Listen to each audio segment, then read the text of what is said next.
Está sob pressão de adaptar-se a novos amigos, uma nova casa. Junte a isso umas garrafas de vinho. Não, não.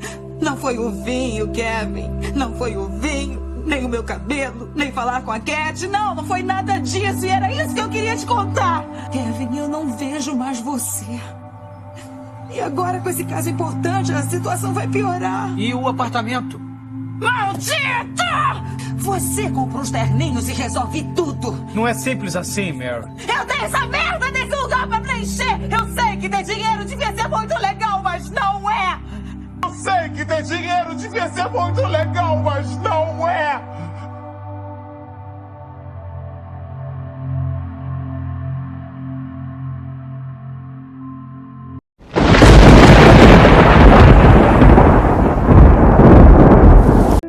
Vamos ao momento de reflexão.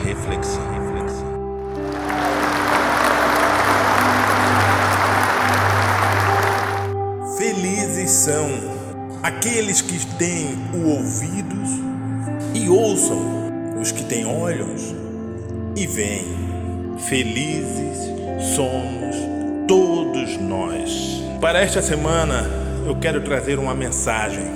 Mas eu vou iniciar essa mensagem com um pedaço que ela está ali em Mateus, capítulo 24, onde fala do grande sofrimento, e do versículo 22, que fala da abreviação do tempo.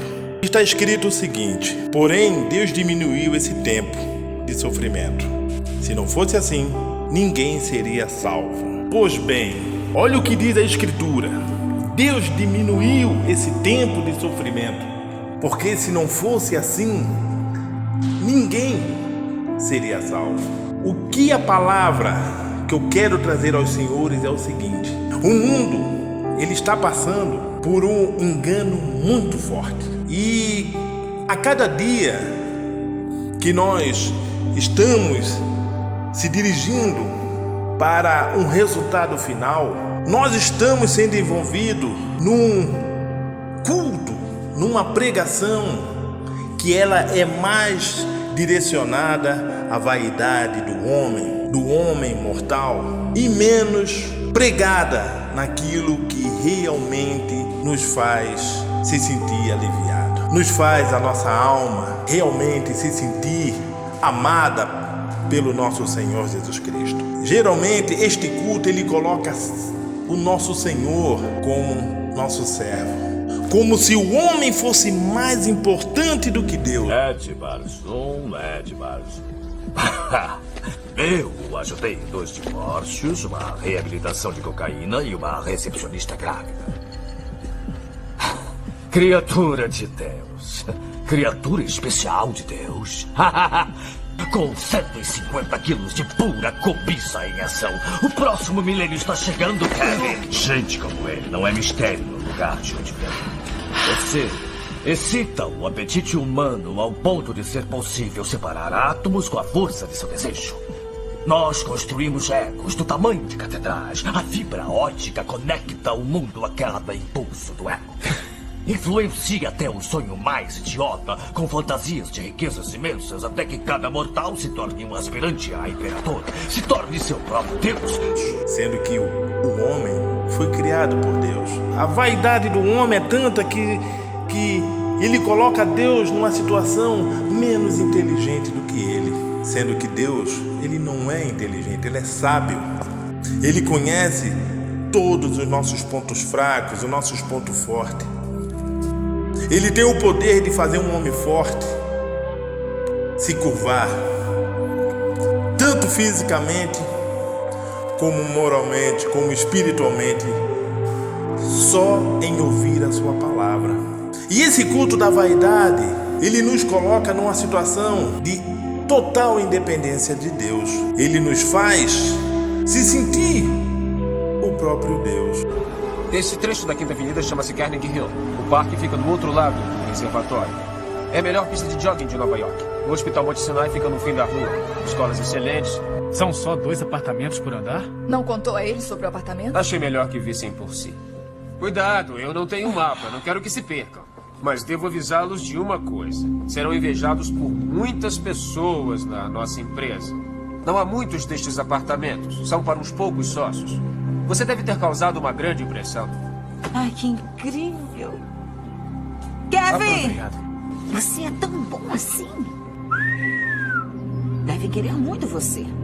Olha, Mary, só irei adiante se você estiver a bordo. Se quiser voltar para casa, eu estou com você. Claro.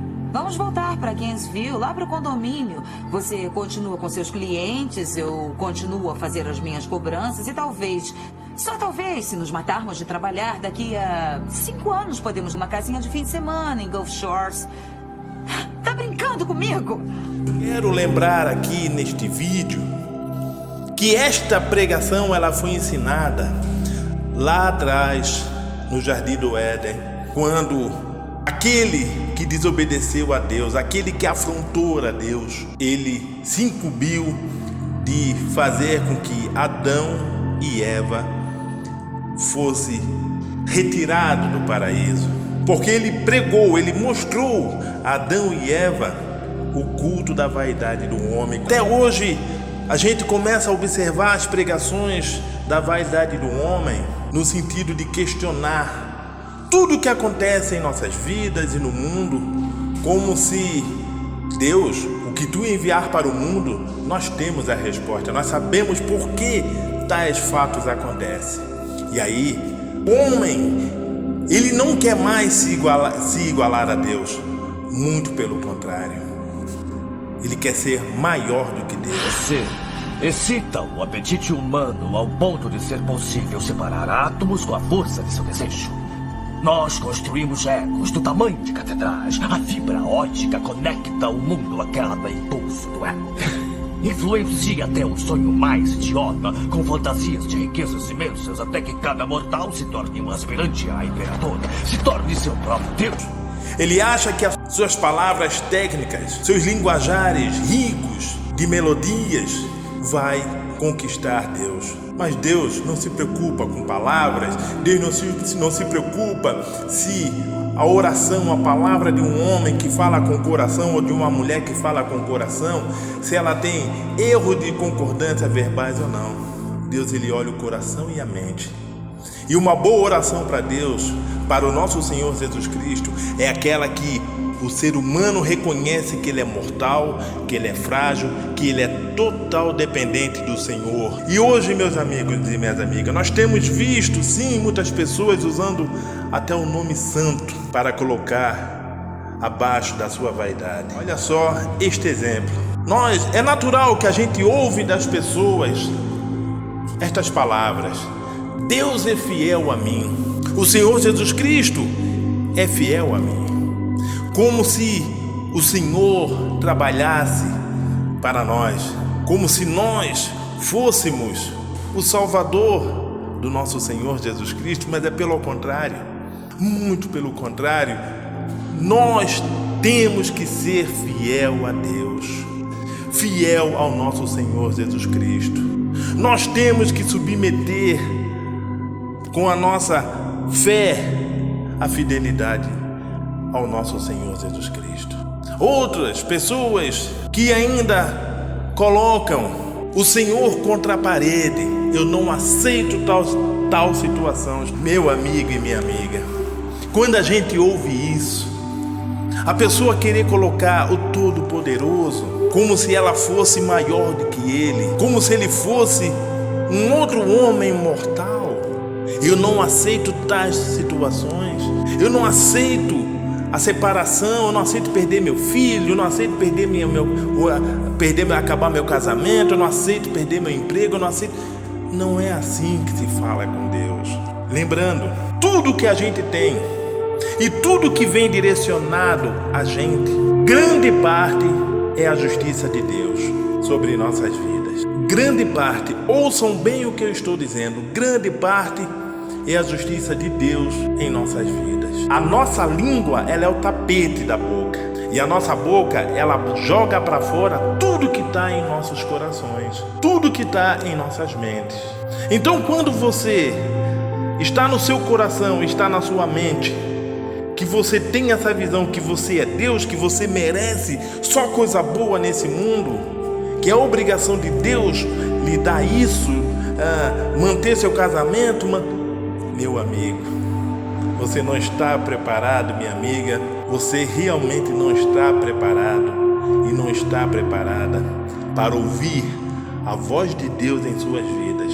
Quando a gente senta espiritualmente na ceia com o Espírito Santo do nosso Senhor Jesus Cristo, o prato de entrada ele é amargo. Ele é um prato que geralmente pouco suporta. Esse prato, o apóstolo Paulo, ele provou. Ele ficou cego 3 dias. É um prato amargo. E hoje, nos dias de hoje, nós vimos muitas pessoas ceando ao lado do Espírito Santo com esse prato de entrada. Um prato amargo, forte, que poucos aguentam. Mas aguentam na humildade. Aguentam reconhecendo que quem ele está sentado ao lado do nosso Senhor Salvador. Sendo que a mesa ao lado é a mesa do inimigo. O senador não. Lamento, mas não posso Sempre chegando. Quem é aquele com o senador? Nossa, ainda não conhece? Não, quem é ele? Veja o senhor lá. Aposto que pode nos ouvir. E sentir nosso cheiro também. Marianne. Que ele olha para o lado e ali aquele prato delicioso, gostoso. Ele olha ver as pessoas se lambuzando com aquele prato delicioso. E ele ali, com aquele prato amargo.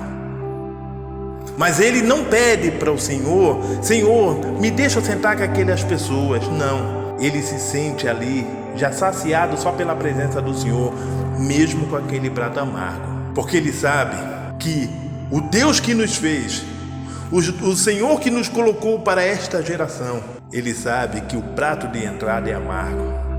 Mas o prato principal, ele é delicioso. Como diz em Salmo 23, o Senhor prepara um banquete para mim, aos olhos dos meus inimigos, e eles veem que o Senhor me recebe como convidado de honra, enchendo o meu copo até derramar de alegria, de felicidade e de uma paz na alma. Já enquanto isso, na mesa ao lado, que receberam aquele prato de entrada para que eles ficassem entretidos naquele banquete. Não me interessa se vão me escutar. Eu não ligo! Eu não gosto daqui, Kevin. E aquelas mulheres, meu Deus, estão vendo coisas, tem que acreditar! Você as deixou na loja? Deixei! Olha, calma! Não! Me escute! Não! O prato principal era um prato que só trazia uma morte espiritual. O corpo vive, mas a alma já está morta. E esse que iniciou nesse banquete do Senhor, na humildade da sua alma, teve o prazer de ceiar com o Senhor. E até hoje, muitos que estão passando por isso e não sabem por que eu estou passando por isso. Calma, meu amigo e minha amiga. Esse é o prato de entrada. Deus tem um prato especial para você, que você irá se satisfazer com esse prato. Primeiro, porque você está no lado do Senhor. Você não questionou a Deus: eu não quero isso, eu não mereço isso. Pelo contrário, você agradeceu, aceitou passivamente.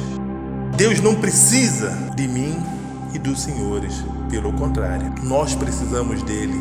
Deus não depende de mim e dos senhores. Muito pelo contrário, nós dependemos do Senhor para tudo. Se você não quiser, nesse exato momento, acreditar no que eu estou dizendo, basta você só agora mesmo fechar o seu olho e imaginar. Se você não pudesse mais abrir o seu olho, como muita gente, nesse exato momento que você está ouvindo esse áudio, assim está. Tinha plano para este momento, mas nesse momento ele está com o olho fechado materialmente e não vai abrir mais. Porque muitas dessas pessoas que estão partindo não tiveram essa percepção e achavam que Deus dependia das orações dele, que Deus dependia do amor dele, da atenção dele. Não, Deus não depende de nada da gente. Inclusive, a misericórdia de Deus é tão grande que nós vivemos em dias de oportunidade. Deus, ele não depende da gente, mas ele não é vingativo. Ele não é snob. Muito pelo contrário. Ele convida a cada dia que nós abrimos nossos olhos. Ele convida, Ele se faz presente em nossas vidas para que nós olhamos para Ele e reconhecemos que sem Ele nós não somos nada. Aí nós passamos a pregar um culto, passamos a pregar a palavra do Senhor como Ele é merecedor. Uma palavra do Senhor, Deus eterno e poderoso, aonde nós nos colocamos sempre sim submisso ao nosso Senhor, porque nós somos sim dependentes da sua misericórdia. Então, não é Deus é fiel a mim, a este homem que vos fala. Deus não é fiel a Paulo Cardoso, mensageiro. Paulo Cardoso, mensageiro, tem que ser fiel a Deus, ao nosso Senhor Jesus Cristo. Porque Paulo Cardoso, mensageiro, eles têm que estar sempre abaixo do nosso Senhor Jesus Cristo. O que é você? Eu tenho muitos nomes. Satã? Me chame de pai. Mary Ann podia ter sido salva. Você estava tão ocupado. Mary Ann em Nova York. Eu estou do seu lado. É um mentiroso! Não há nada lá fora para você. Não seja tão idiota. Pare de se iludir. O que foi que eu disse? O mundo entenderá. Eu não disse isso. E o que você fez? Sabe o que me assusta, John? Eu deixo o caso, ela melhora, e depois ode ela. Lembra-se? Você me manipulou! Era um teste, o seu teste! Perder? Eu não perco! Eu venço! Eu venço! A vaidade é definitivamente meu pecado favorito. O homem não é maior e mais importante que Deus. Ele é uma obra, sim, amada de Deus, mas ele não é maior e mais importante que ele. Assim como o empregado não é maior do que o patrão. O culto da vaidade, nós temos que ter muito cuidado. Fiquem todos com Deus. Que a paz de nosso Senhor Jesus Cristo esteja sempre em vossas casas. Eu sei que ter dinheiro devia ser muito legal, mas não é.